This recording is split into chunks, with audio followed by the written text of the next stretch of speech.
Pour ce nouveau cours, je reprends avec vous les fonctions paramétriques.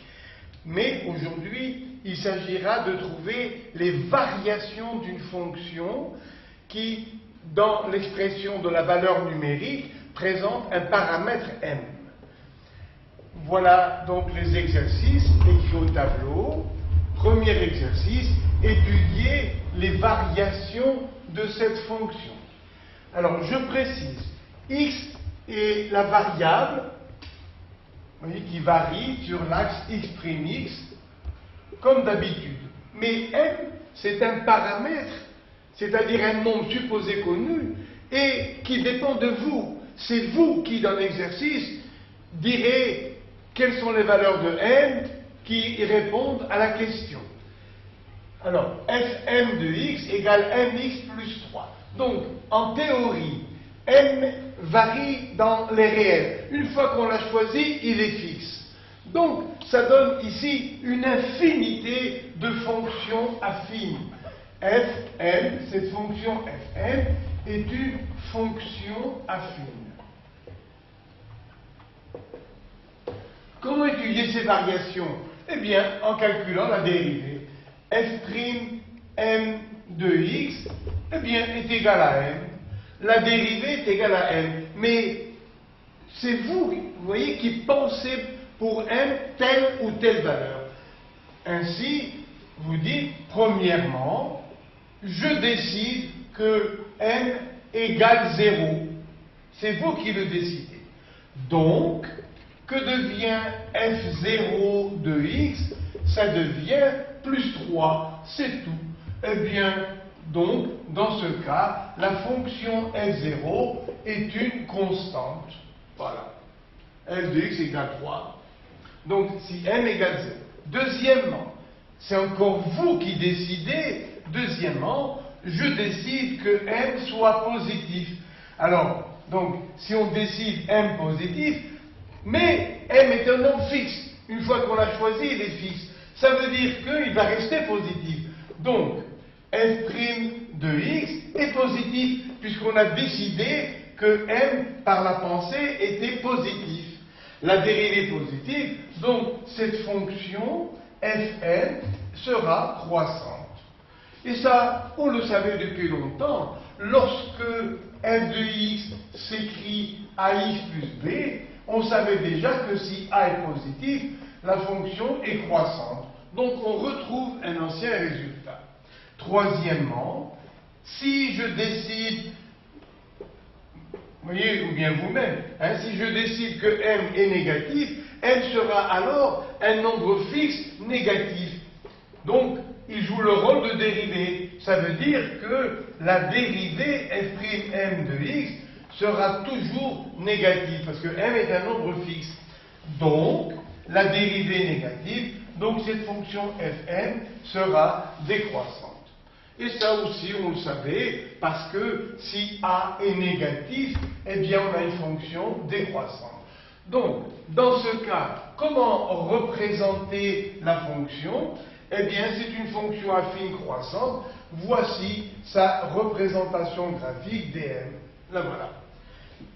Troisième cas, si m est négatif, comment représenter la fonction? Eh bien, avec une droite qui représente une fonction décroissante. Bien sûr, si m égale 0, nous avons f0 de x égale 3 égale constante. Si vous voulez la représenter, 1, 2, 3, et voilà sa représentation graphique constante d'équation y égale 3. C'est terminé pour la fonction affine. Deuxièmement, fonction trinôme. Elle est représentée par une parabole. Donc, x est la variable, c'est vrai. Mais m est un paramètre qui dépend de vous. C'est vous qui, dans l'exercice, allez donner, dans ce qu'on appelle une discussion, différentes valeurs de m. Puisqu'on demande les variations de la fonction fm, eh bien on va chercher sa dérivée. F'm de x égale 2mx moins 6 c'est-à-dire 2 pour soulager en mettant en facteur mx moins 3. Alors, je répète, c'est vous qui décidez pour m telle ou telle valeur. Alors, premièrement, disons m égale 0. Allez, on va se débarrasser de ce cas. Que devient f0 de x? Eh bien, on remplace m par 0. Ça fait moins 6x moins 1. Ce n'est plus une fonction trinôme.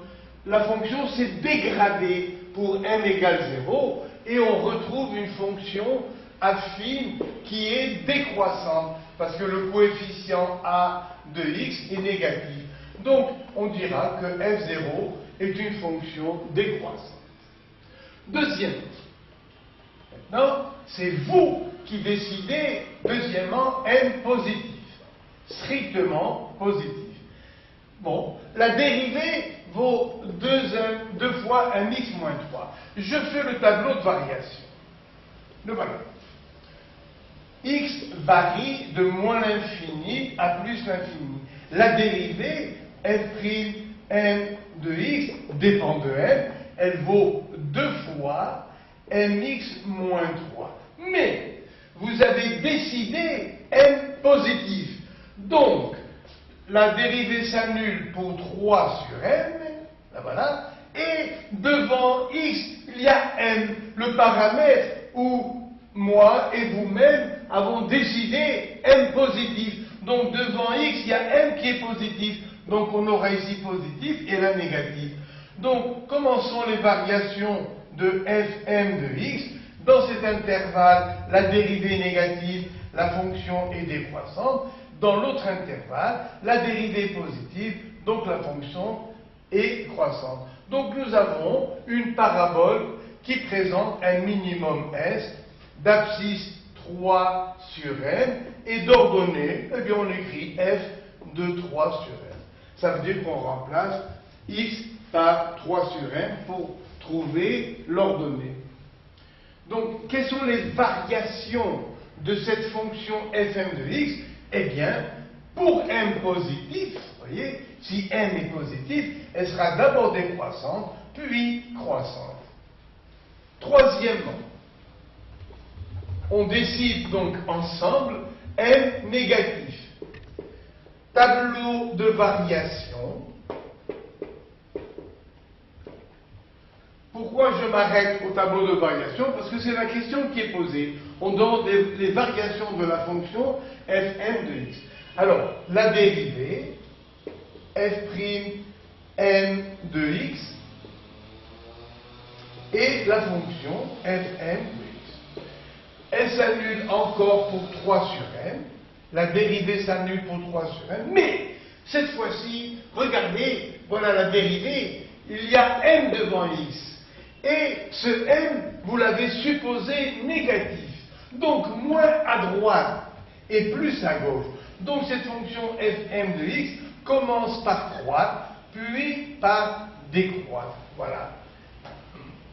Donc, dans l'intervalle moins l'infini 3 sur m, la fonction fm est croissante. Dans l'intervalle 3 sur m plus l'infini, elle est décroissante. Et là, nous avons le sommet d'abscisse 3 sur m et d'ordonnée f de 3 sur m.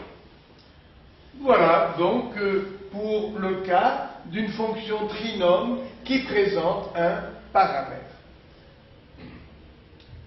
Maintenant, une fonction homographique.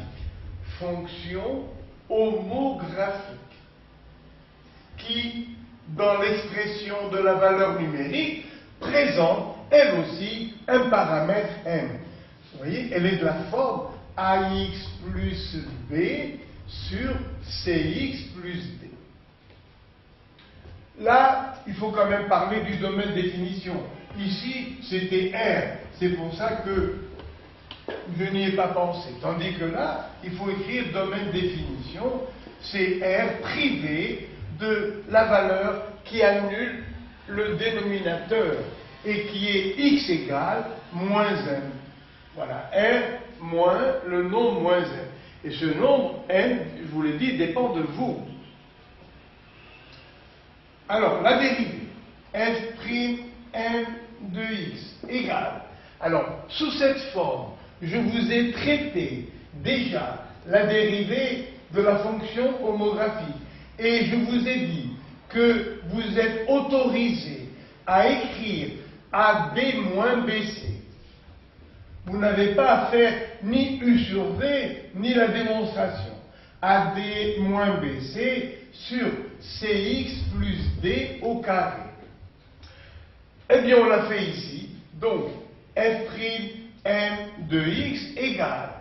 Alors, le produit en croix, AD moins BC, ça fait ici m carré. Il ne faut pas prendre x. Regardez, c'est AD. Il faut prendre que les coefficients. Ça fait m carré moins 1 fois 4. Ça fait 4 sur x plus n au carré. Quelle que soit la valeur de x dans les réels, à part la valeur interdite, bien sûr. Donc, lorsque x varie de moins l'infini à plus l'infini, la valeur interdite, c'est moins n. C'est celle qui annule le dénominateur. Quel est le signe de la dérivée? La dérivée, c'est un trinôme, m2 moins 4. Donc, normalement, vous voyez, je ne veux pas que vous mélangiez x et m. J'avoue que c'est un petit peu difficile, je le reconnais. Alors, normalement, il faut regarder x comme la variable de moins l'infini à plus l'infini. Ensuite, on va étudier le signe de la dérivée, f'(m) de x, pour en déduire les variations de la fonction f'(m) de x. Ah, seulement, le dénominateur d'accord est un carré, donc positif. Donc, la dérivée a le signe de m2 moins 4. Et m dépend de vous. Alors, vous allez faire un tableau auxiliaire où vous allez faire varier m de moins l'infini à plus l'infini.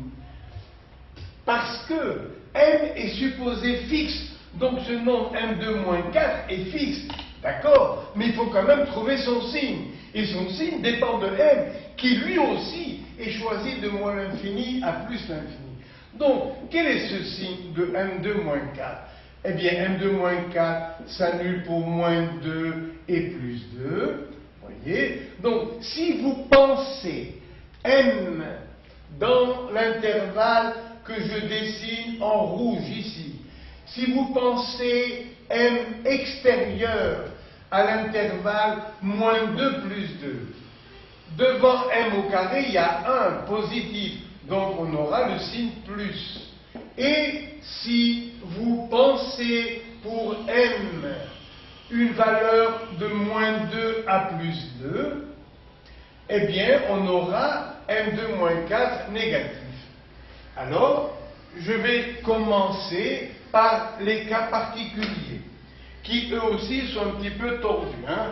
Donc je vous prie de bien écouter. Alors, cas particulier, m égale moins 2. Que devient la fonction? La fonction s'écrit f moins 2 de x égale, alors m vaut moins 2, ça fait moins 2 plus 4 sur x plus m, c'est-à-dire sur x moins 2. Mettons moins 2 en facteur, ça fait f moins 2 de x égale moins 2, facteur de x moins 2 sur x moins 2. Oh là là! Dans le domaine de définition, x doit être différent de 2. Mais entrons dans la difficulté. Si x égale 2, eh bien, x moins 2 vaut 0, bien sûr. Et nous tombons sur un cas où l'on a une forme indéterminée, 0 sur 0. Alors on ne peut pas répondre. Voilà. Et on dit simplement f moins 2 du nombre 2 n'est pas défini. Voilà. Il est indéterminé. Ça veut dire qu'on ne peut pas le fixer, indéterminé. Et maintenant, bien sûr, si x est différent de 2, alors x moins 2 est différent de 0, donc je peux simplifier, et j'ai alors f moins 2 de x égale moins 2. Voilà. Quelle est la représentation graphique? Eh bien, f c'est y, donc c'est y égale moins 2. Avec un petit clou quand même. Regarde, pour m égale moins 2, je vais vous tracer la représentation graphique.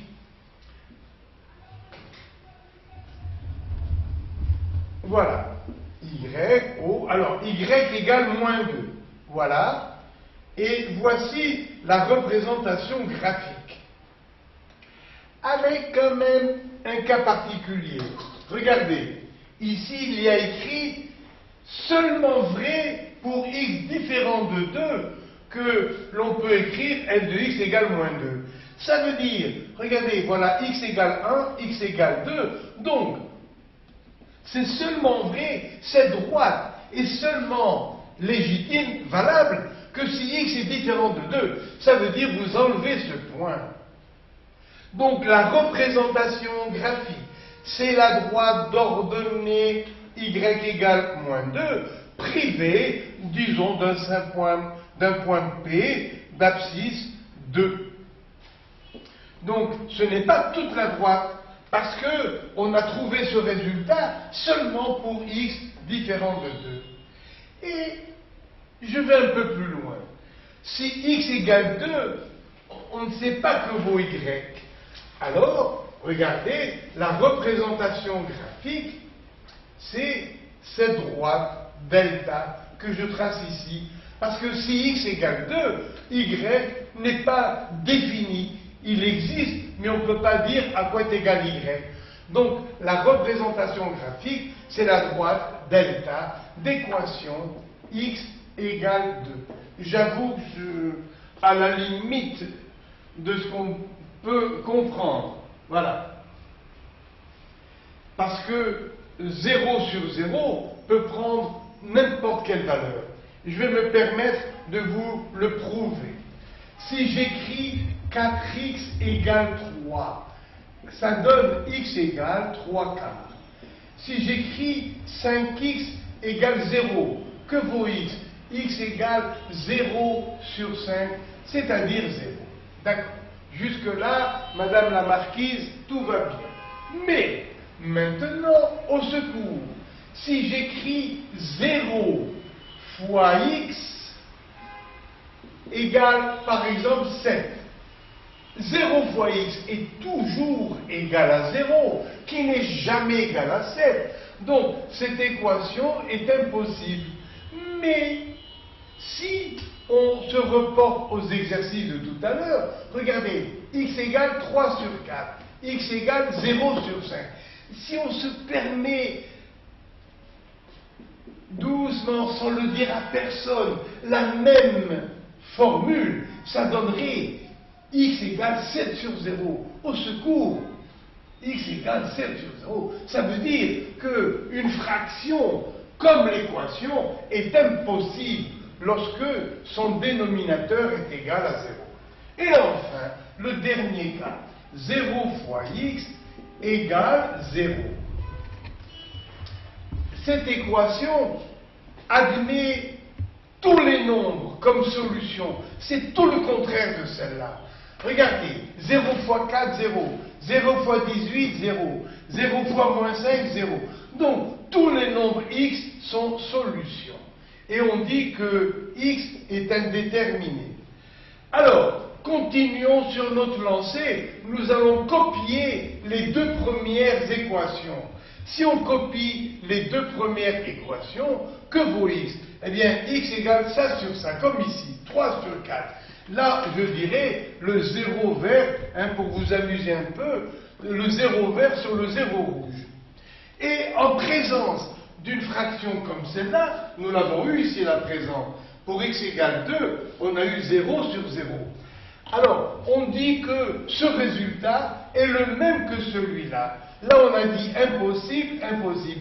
Eh bien, ici aussi, regardez, x peut prendre n'importe quelle valeur dans l'équation 0x égale 0. Eh bien, par analogie, on dira que cette fraction, elle aussi, peut prendre n'importe quelle valeur. Et c'est le cas ici. Si x égale 2, x moins 2 vaut 0. Et on aura 0 sur 0, qui peut prendre, d'après cette théorie, n'importe quelle valeur. Donc pour x égale 2, y ou f de x peut prendre n'importe quelle valeur. Ça veut dire que tous les points seront distribués sur la droite d'équation x égale 2 et parallèle à OY. Je reconnais que c'est un peu difficile, c'est à la limite de tout ce qui est logique, rationnel. Voilà. Alors maintenant, nous avons fait n égale moins 2, et maintenant nous passons à n égale 2. Alors, n égale 2. Eh bien, on va être confronté aux mêmes conclusions, des conclusions analogues. Remplaçons n par 2. Donc, f2 de x égale. n vaut 2, ça fait 2x plus 4 sur x, n vaut 2, ça fait x plus 2. Mettons 2 en facteur. Facteur de x plus 2, encore une fois, sur x plus 2. Je vous avais promis qu'on trouverait le même cas difficile. Alors, à quoi est égal f2 de x? On a une envie folle de simplifier, mais il faut quand même faire la discussion. Si x égale moins 2, f2 de moins 2 égale 2 fois, eh bien 0 sur 0. Ça veut dire appartient au réel, peut prendre n'importe quelle valeur pour x égale moins 2. Donc, regardez, si x vaut moins 2, y peut prendre n'importe quelle valeur. On a donc comme représentation graphique delta la droite d'équation x égale moins 2, parce que y peut prendre n'importe quelle valeur. Deuxièmement, si x différent de moins 2, on respire. Faisons passer moins 2 à gauche. Ça veut dire que x plus 2 est différent de 0. Alors on peut simplifier et dire le cœur léger, eh bien f2 de x, c'est-à-dire y, sera égal à 2. Alors construisons cette droite. Pour x différent de moins 2. Je la construis. Vous voyez, elle a pour ordonnée constante 2. 1 et 1, 2. Voilà la droite D d'équation y égale 2. Mais elle n'est valable que si x est différent de moins 2. Alors, x doit être différent de moins 2, ça veut dire que dans cette droite, on doit enlever ce point. Donc, la représentation graphique, c'est la droite D privée de ce point M. Voilà. Donc, pour les cas particuliers.